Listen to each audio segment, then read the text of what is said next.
data center team, networking team, and security team. These three teams you have to like interact. So basically, like for migrations, we interact with the data center team. For like any issue with our appliance for migration, we have to interact with data center team. For VPN creation, for tunneling, we have to interact with data center team. And to get the IP address for tunneling, we have to interact with the networking team. Even networking team approaches us for like to create, I told you, like VPN tunnels or any VNet peering that needs to be done. For that, network team will approach us. So basically, this is mostly cross-functional company. So you have to always try to build contacts with different teams. You have to build that rapport. Then, if you help someone, they will help you with some other things. That's how it works here. Our team is pretty small. Just like we have like solution architect. He is our team lead. We have a Azure admin. Then I'm junior Azure admin and one AWS admin. Only four of us in cloud team. You have like daily stand-up meetings and like the sprint plan, that kind of like the agile process that we learn. I don't say this is an agile process. We do have stand-up meetings. We just discuss what we are doing it, what we are doing today, what kind of projects, where we are at, and all. But we don't have any sprints. So we just have a planner that we don't follow. So basically, we keep a like a far deadline so that we have lots of time to work on it. But there are few incidents you have to do within an hour. So basically, cost estimation. Most of the business units come with cost estimation. They'll just give you, I have like four database servers on like AWS. I want to like migrate it to Azure. How much would it cost? Then first thing we have to do is get the requirements. He will just say four databases. What kind? Like is it a SQL, Oracle that we have to gather? Then what's the specification of the instance that you are using for the databases, and what is the like outbound data transfer? These all requirements gathering. Like we have to do it in like at least like a day and give them the estimation by tomorrow. That's what like here main thing is when they come for the calls, we have to be very quick so that that might be converted into project. That's what these guys think, and it happened too. But not the technical issues. Like technical issues, if it is too critical, it won't come to us first thing because they have their own cloud team. If it is like they want to do it as a project, or if it's a big issue, if it takes time, then the BU come to us and we will work on it. Like we just create a task in a planner, and who is going to work on it, who is going to help, who is going to shadow and stuff, who is going to get the requirements, who is going to communicate with the client. These all we decide and go with the flow.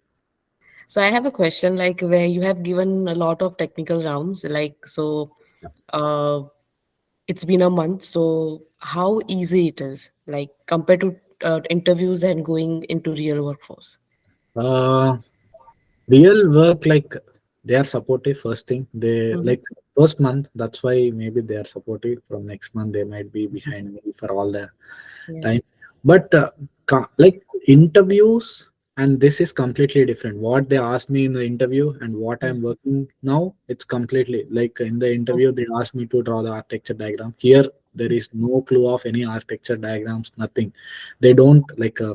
This business unit will send us the architecture diagrams, but they are not at all like uh, like based on Azure. They just draw whatever they want in the paint and they'll send it to us.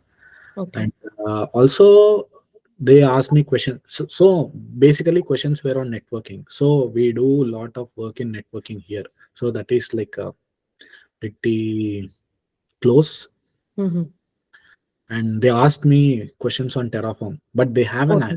they have a plan to implement Terraform, but they have like more than 300 subscriptions. That's what they are Mhm. concerned about. If we Okay. start with Terraform, they have to segregate all the subscriptions and all, right? Okay, thank you. So it's like they just ask you based on your experience. What like they just ask me what I mentioned is the resume. That's all. Yeah. Okay. Uh, Here they are trying to ask me like whether you worked on this or that. Understood. Okay. Is it your in person or the remote work? It's fully remote. So you had to go on board for a week, or like from the first day they have given No, you no. work? From the first day, work from home. So my Okay. team members, so one guy is in USA, other two Okay. are from India.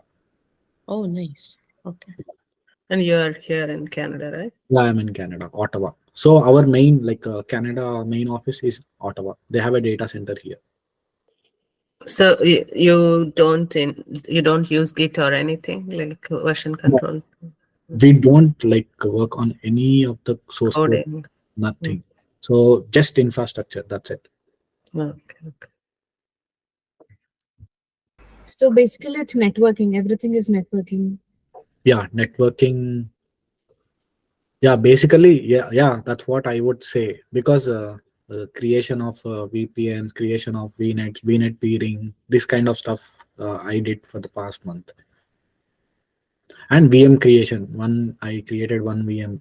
We think like when we are doing a project, we think, oh, VM creation it's pretty easy, but once you like land in a job, what requirements you have, each and every has the value, like how many ports you have to allow, like what you have to deny, and to which subnet you have to assign the VM. These all matters when you are like creating a VM in a company.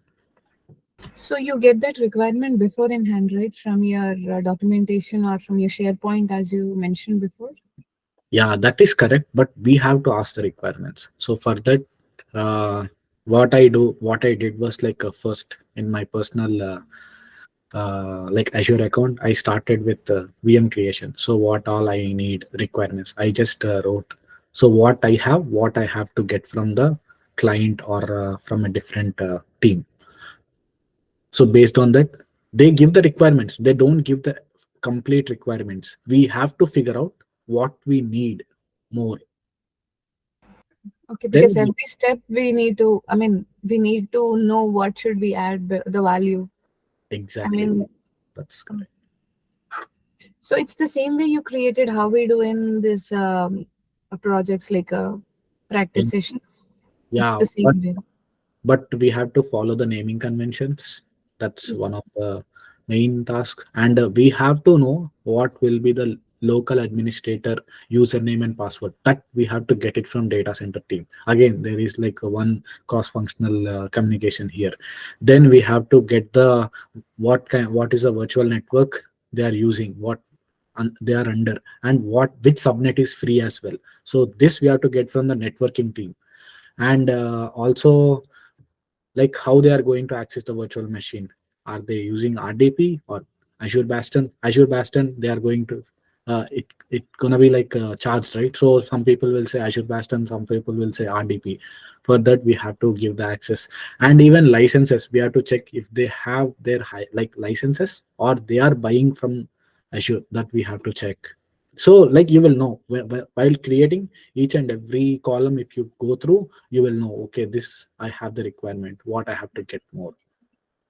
So have you done it manually or did you use CLI to do No, this? just manual. Here they don't use any CLI, no PowerShell, no Terraform, like just manual process. Yeah, Everything is manual. it's good to start up in Yeah, this way. exactly. And like when it comes to the Azure accounts, like we will think, will they give a full access? So for my here, for my company, I have like totally I will get 3 accounts, but until now I have only 2 accounts. One I will get after the probation period. So one will be the cloud account, one will be the privileged account. So we have to perform the task using the cloud account. So when we are performing one task, so we need to get the access for the subscription. So for that we have to request the BU, so give subscription for this subscription ID, because we have to do this task. Once they give you the like contributor role, you can do the task and let them know. Again, they will like take out that subscription allowance. That's how it works. But once I get that admin privileges, we have everything under control. But like they will say, never like use your admin account at all. That's very powerful. Like that's what they say. Okay, so you would get the access to the BU's Subscription. subscription, their environment, and you would provide the services to them. Yes, that's correct. And all the BUs, some people will want to migrate to Azure just because they will get the discount. So this Harris has tied up with Microsoft, so they get extra discount. So just to do that, they'll just want to migrate to Azure Through Harris. through Harris. That extra That discount. definitely. Okay, got it. It's $1 million of charges they get, the companies they charge, right? Yeah. Uh, it's also based on few people will just, so now we are like going to take a project. They just want to migrate from AWS to Azure because AWS has less discount and this has more discount. Costing is a very important thing here. Like they always try to reduce, how can we reduce cost, how can we reduce cost, that's what they think about. So, like before you mentioned, there was a cost analysis you did like to migrate 4 data servers, Yeah. and you gathered the information. So, did you use this total ownership calculator? Or how did So you calculate it? yeah, the requirement, everything like cost analysis was done before I joined, but I also did some like cost estimations. So total ownership calculator, it's for basically for migration. We just send that Excel document to the BO and let them fill. But that is for like a complete migration of servers from on-premise to Yeah, Azure, right?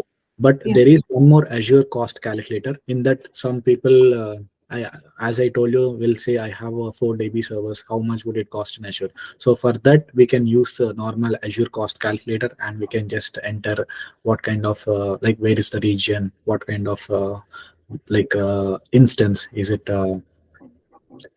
Windows or Linux, what kind of server, and that's how you calculate. But when you are calculating, so basically we usually calculate normally, but when in my company, I can apply the discount and tell them how much would it cost for them. Okay. So you have used it. You have used a normal Azure calculator to calculate everything. Yes, that's correct. We like you can't. So there was a requirement we have to like set up a DHCP server in Azure. So there we have to create a VM, but Azure doesn't support it. This is the main like you have to keep in your mind, because there is a hack. We can create somehow, like we can just create a VM and install a DHCP server on that, but that is not at all recommended. We have to recommend to a client or a customer which Azure is supporting, not like we should not do however we want. That is a main thing, and we always have to follow the Microsoft documentation and Microsoft guidelines. Everything should be like dependent on Microsoft, whatever we do. Thank you. Yeah, you're welcome.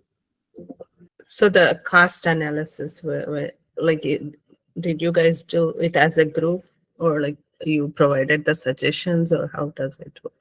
Like I feel that's a manager, like the high level work.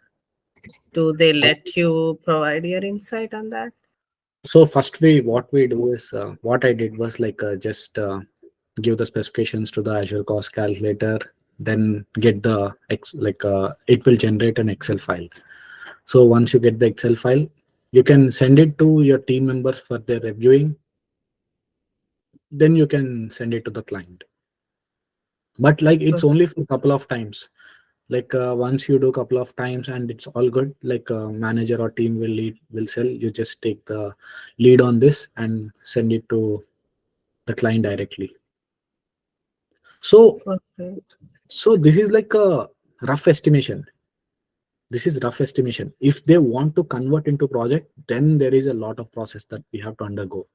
So they have to meet with the directors in Harris Computers, and what they are going to charge for the labor and everything.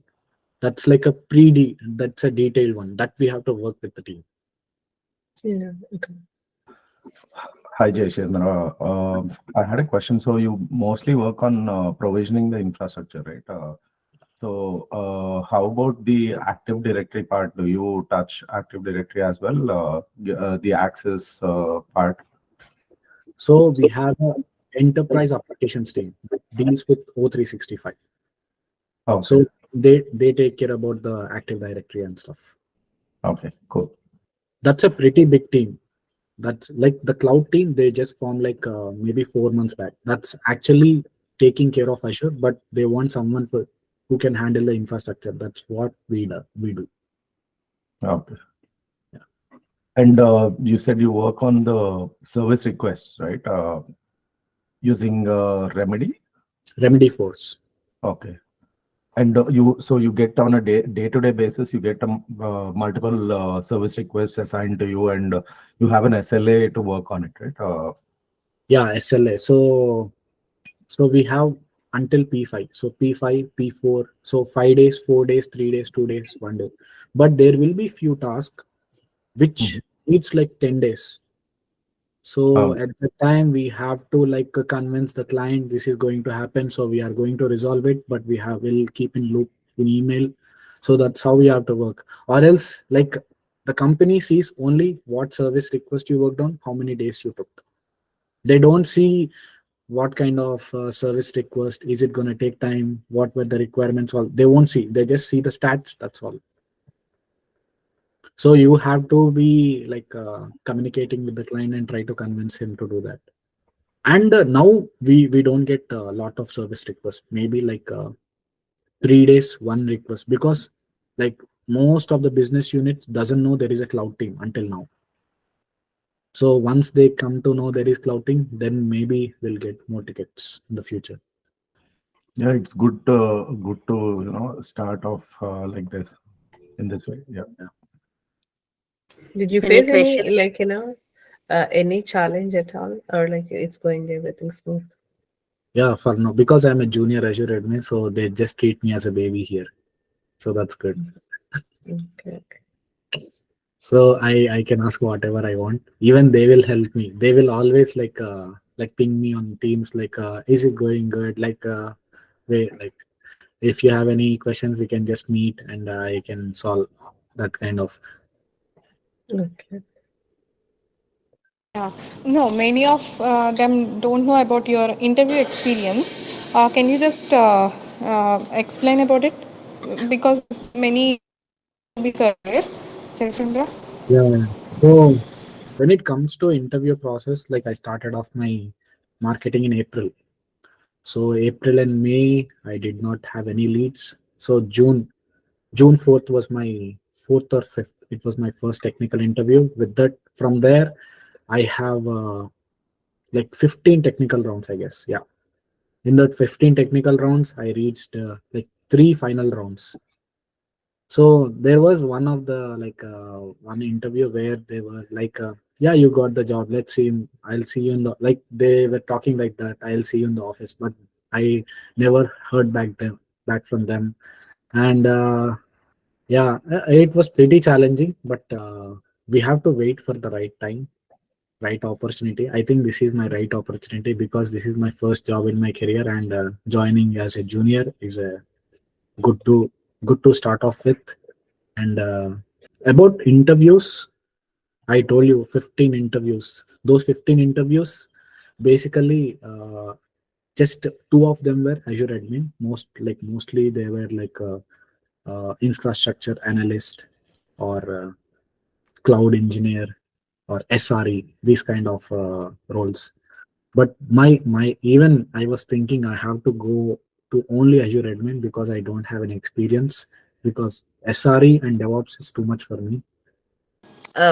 What are the little bit insight into the technical round? How hard was with the Paris, and like what are the typical questions you can? For Yes. technical round, I don't know. You remembered or not at all? yeah, I Yeah. remember each and every technical round. I until now, like so basically technical rounds. It's all about So some people will just ask you the job description. Some people will ask you the resume. There was like one of the interviewer who was asking me. I was like keep on answering in a generic way. Then he was like, "Did you work on these many services within this short amount of time?" So I have to go with my resume. Just so I started only preparing from my resume, and so they will ask what is the if this interview I'll talk about Harris Computers. So first round was completely it's like a discussion round. So mostly discussion was about migrating servers to from on-premise to cloud. So what will you do? What will be the network architecture? So luckily, like maybe 2 to 3 days back, I was like studying about the network architecture for migration. So that I had explained that was pretty lucky for me. I have explained and he was okay. Then I was not expecting I'll be moved to the second round. They did not even tell me there will be a second round. Then they have sent me an invitation for the second round. So before that second round, I had an interview with Veneer College. They like gave me a task. I have to draw an architecture and I have to explain them in a panel interview. So I did everything from scratch. So I have like everything, the availability zones, network security, servers, and application gateway, everything I did from scratch in draw.io. So that was very helpful. What happened, right after Tuesday was my Veneer College interview. Next day was Harris Computers. In that interview, first thing they said was, can you share your screen and draw an architecture for a mission critical application? That was I was pretty lucky over there. So what I drew for Veneer College, I did in like 10-15 minutes. Interview was wrapped up in like 25 minutes. Mhm. Right after this, next week, I got a final interview call. So Yeah. technic, what I think is they are not looking for technicality. Mostly they are looking for how you are answering, how you are going to fit in the team, how you are going to communicate with other teammates. So even they told me once I joined this company, like after a week, my team lead told me we hired only based on your communication skills. Like everyone was impressed because we need to communicate a lot with clients. That's what he told me. So, what difference you have seen, like your previous interviews and this final one? I was What pretty you have confident. improved? Mm. I raised my voice. That's like I was very confident. I was like well prepared. They asked me questions what I have prepared. So when they ask me question, I'll just recollect and say mainly like the final round I just prepared on cultural fit questions, how so they just are basic questions. We will think they are basic questions, but that makes a lot of sense actually. So how you will handle the conflict between your team lead and team manager, that is that question they have asked. For that we'll think, yeah, okay, I'll speak with the manager, then I'll speak with the team lead and try to resolve it. You're basically from India, right? So, you have been like 2 years completely, right? In Canada? Yeah, 2.5 years. So when you realized that this communication skills and like behavioral questions like after Sadhika, how you have improved yourself, uh, like I mean example like a behavioral way, like a Canadian language way we discussed it, right? So how you have, I mean what you have worked on for that? Yeah. Mhm. Yeah, basically, I wouldn't say it's a Canadian way, it's a corporate way. You should know how to talk in a corporate, how to address them, how to keep the trapo. So those I was just going through some YouTube videos that I already shared with Deepthi. And also trying to read some articles, what kind of questions I can ask the interviewers at the end of the round or in the middle, or how can we like answer like a question which you don't know, how can you how can you answer I don't we can't say I don't know this question, right? So how I used to portray means I did not get a chance to work on this way, but I did worked on the other component which is related to that, like these kind of insights. So basically, I was just like browsing through Google, YouTube, like whenever I get time or bored. That's how I improved myself. And also, like I would definitely suggest you people, whenever you are doing the project, don't do it alone. You have to collaborate with someone, talk with them about the project. Then you will like rehearse the technicality which you can showcase in the interviews. That what matters. They will see what kind of vocabulary, what kind of technicality you have, and all. I used to work with Sunny. Me and Sunny used to have a competition in the projects. We used to do who is going to do first, who's going to resolve. That's how we used to work, me and Sunny. I think uh, I did like 15 projects. So Jay Chandra, you were telling about the you were disconnected in between, but you were telling about how do you resolve if there is any issue with your manager. So behavioral question like Yeah. instead of answering, we'll have a talk, we'll sit one on one. Apart from that, how did you answer it? So what I answered at that time was like I was like pretty straightforward. See, I am just a team member. That's my team lead and my manager. So I will listen. I will see whether my team lead and team manager are talking about them on their back. That's what I answered. If they are talking in their on their back, and then I would definitely raise this concern with my team members and try to talk with my team lead first, because we have to know, like, because our close person is team lead, right? Then I will take it from there. That's what I answered, but I did not say I'll talk to manager and team lead. We can't directly talk. That's the thing. So we need to know what happened exactly before we talk. That is Exactly. what you mean. That you can get only from your team lead. Mhm. Yeah. Always team lead will be with you. That's even Team here. lead is like a father. Yeah, it's Sure. his godfather. Yeah, thank you for sharing your experience. It is really a great session. Yeah, We got absolutely. to know a lot. Thanks. How many members? Isn't just three of your team, or like So do the four of cross-functional team? Okay. four of us, two of us in Azure, one with AWS, one is a cloud architect. Only four Okay. of us There in is the. no Scrum Master or anything. You guys just handle the No, thing. there is no agile here. That's Mhm. There is no project management. What tool do you guys use for the project management? Sorry. so project management. Management, the tool, the Jira or something. That's a different team again.